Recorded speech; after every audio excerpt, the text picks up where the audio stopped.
আপনারা আছেন ইনফোজা বিকালবেলা।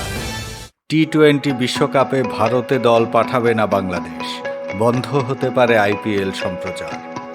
নিরাপত্তার কারণে ভারতে টি-20 বিশ্বকাপে দল পাঠাবে না বাংলাদেশ।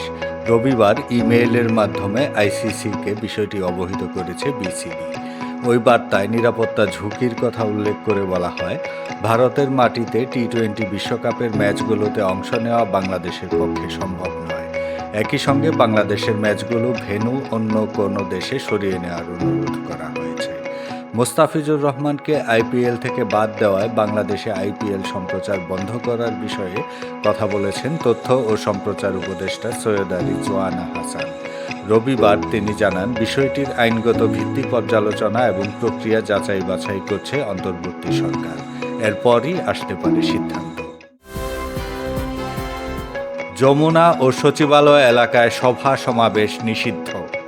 প্রধান উপদেষ্টার বাসভবন যমুনা ও আশপাশ এবং সচিবালয় ও এর কাছাকাছি এলাকায় সব ধরনের সভা সমাবেশ নিষিদ্ধ ঘোষণা করেছে ঢাকা মেট্রোপলিটন পুলিশ। রবিবার দুপুরে Dhaka metropolitan police commissioner Sheikh Mohammad Sajjad Ali স্বাক্ষর করা এক বিজ্ঞপ্তিতে এ তথ্য জানানো হয়।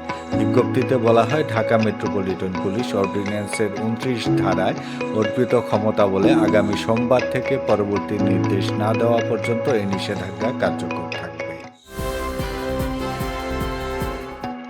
কারওয়ান বাজারে পুলিশ ও মোবাইল ফোন ব্যবসায়ীদের সংঘর্ষ।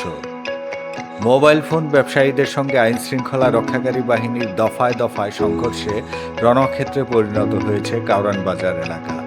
এনইআর বাস্তবায়নের প্রতিবাদ সহ কয়েক দফা দাবিতে রবিবার সকাল থেকে শুরু হওয়া কর্মসূচিকে কেন্দ্র করে পরিস্থিতি ক্রমেই উত্তপ্ত হয়ে উঠছে। তাদের সরিয়ে দিতে গেলে দুই পক্ষের ধাওয়া পাল্টা ধাওয়ায় রূপ নেয়। পরিস্থিতি নিয়ন্ত্রণে পুলিশ কয়েকটি সাউন্ড গ্রেনেড নিক্ষেপ করে। ঘন কুয়াশায় ঢাকায় নামতে পারেনি 8 ফ্লাইট। ঘন কুয়াশার কারণে হযরত শাহজালাল আন্তর্জাতিক বিমানবন্দরের 8টি ফ্লাইট ডাইভার্ট করা হয়েছে। রবিবার এসব ফ্লাইট বিকল্প বিমানবন্দরে পাঠানো হয়। সকালে বিষয়টি নিশ্চিত করেছেন বেসামরিক বিমান চলাচল কর্তৃপক্ষের জনসংযোগ বিভাগের কর্মকর্তা কাউসার মাহমুদ।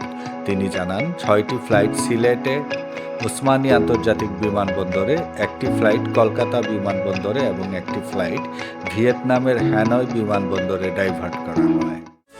দর্শক, আপনারা ছিলেন ইনফোজা বিকালবেলা।